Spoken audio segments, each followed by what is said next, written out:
Anjing kecil untuk berubah menjadi manusia. Hanya bisa mencium pria sekali lagi. Ternyata gadis itu karena kutukan keluarga. Selama mencium lawan jenis. Setelah tengah malam, dia akan berubah menjadi anjing. Sampai pagi jam 7 baru bisa kembali. Tapi pada tengah malam hari berikutnya, dia tetap akan berubah menjadi anjing. Hanya dengan bentuk anjing sekali lagi. Mencium lawan jenis yang pernah dicium sekali. Baru bisa memutuskan kutukan. Tapi harus dalam waktu 3 bulan. Jika tidak, dia akan menjadi anjing seumur hidup. Karena kutukan keluarga, gadis itu selalu hidup dengan hati-hati. Tapi pada hari itu, dia bermain truth order dengan rekan kerja. Setelah mabuk, dia secara salah mencium atasan langsungnya. Untuk menghapus kutukan, gadis itu harus dalam bentuk anjing. Sekali lagi mencium presiden direktur perusahaan. Jadi dia mencoba segala cara untuk mendekati presiden direktur. Mengajaknya minum bersama. Mencoba untuk membuat presiden direktur mabuk dan memaksa sesuatu dengan cara agresif. Tanpa disadari, presiden direktur takut pada anjing. Pada awalnya, dia jatuh cinta pada gadis yang melindunginya. Dia juga tidak akan langsung menerima gadis itu saat melamar di perusahaannya. Dia langsung merekrut gadis itu. Dia bahkan tidak akan makan makanan kaki lima dengan seorang karyawan kecil. Presiden direktur memikirkan perilaku aneh gadis itu terhadapnya beberapa hari ini. Dia bahkan mengira gadis itu akan mengungkapkan perasaannya malam ini. Berita film Xiao Niu. Namun, gadis itu terus-menerus bersulang dengannya. Tapi waktu sudah hampir menunjukkan pukul 12. Presiden direktur tidak merasakan apa-apa. Sebaliknya, gadis itu hampir tidak bisa bertahan. Dia hanya bisa beralasan pergi ke toilet, mencari tempat untuk berubah menjadi anjing kecil. Dengan semangat membara, dia melompat ke arah presiden direktur. Dia sama sekali tidak menyangka. Ternyata presiden direktur takut pada anjing. Sehingga presiden direktur setelah melihatnya, dia ketakutan dan langsung melarikan diri. Bersembunyi di balik tempat sampah. Memintanya untuk tidak mendekat.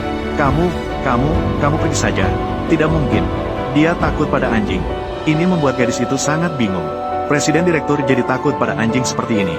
Jangan bicara tentang 3 bulan. Bahkan jika memberinya 3 tahun, tidak ada cara untuk menghapus kutukan itu.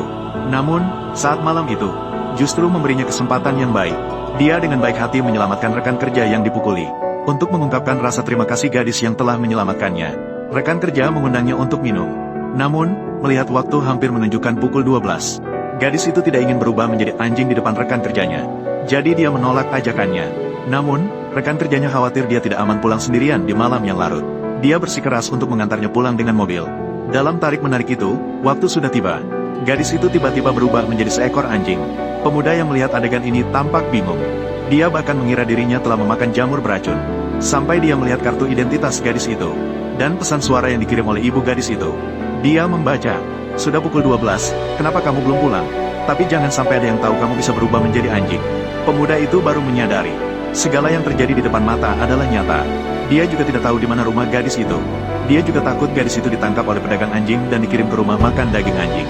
Dia terpaksa membawa gadis itu pulang ke rumah terlebih dahulu. Namun gadis itu sama sekali tidak menyangka.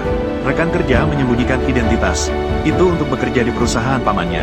Keesokan harinya, pukul 7 gadis itu baru bangun tidur. Presiden direktur datang untuk membangunkan keponakannya. Ketika melihat di kamar keponakannya, ternyata ada gadis itu. Kedua orang itu saling melihat. Selain terkejut, mereka hanya terkejut. Namun presiden direktur yang cemburu salah paham tentang gadis itu. Dia memanggil keponakannya yang tidur di kamar lain untuk bertanya, "Kapan ini terjadi?" "Oh, kamu maksud Sunian? Melakukan hal yang terjadi semalam. Kamu biasanya sudah terbiasa seperti serigala. Kapan kamu akan bertanggung jawab kali ini?" "Bertanggung jawab? Bertanggung jawab tentang apa? Bukankah hanya datang untuk tidur semalam?" "Fu Chen, apa saya tidak bisa bertanggung jawab? Apakah saya tidak bisa bertanggung jawab?" Xiao Niu Film berkata. Pemuda itu tidak mengerti apa yang dimakan paman kecilnya pagi-pagi sekali. Dia hanya bisa segera melarikan diri. Berlari untuk memeriksa keadaan gadis itu. Namun, dia menemukan bahwa gadis itu ternyata sudah pulih. Menunjukkan bayangan Xiao Niu. Dia dengan bingung bertanya kepada gadis itu tentang situasinya. Gadis itu menceritakan tentang kutukan keluarganya. Dia menceritakan semuanya kepada pemuda itu. Dia dengan sengaja mengingatkan agar dia menjaga rahasia. Untuk membantu gadis itu segera menghapus kutukan. Pemuda itu menyembunyikan identitasnya. Dia menceritakan bahwa dia bekerja di perusahaan paman kecil. Dia memutuskan untuk membantu gadis itu. Keesokan harinya, dia mengatur sebuah makan malam. Pemuda itu menjelaskan tentang bagaimana gadis itu menyelamatkannya. Dia menjelaskan kepada paman kecil. Dia mengundangnya untuk makan sebagai ungkapan terima kasih kepada gadis itu. Kedua orang itu sudah bersekongkol sebelumnya. Satu persatu mereka memberikan minuman kepada presiden direktur. "Malam ini kita harus membuat presiden direktur mabuk." Melihat presiden direktur tergeletak di meja tidak bergerak, pemuda itu segera mengangkat paman kecil ke hotel. "Sisanya serahkan padamu." Pemuda itu segera mengangkat paman kecil ke hotel. Hehe, sangat bagus. Dengan ciuman ini, aku bisa kembali menjadi manusia.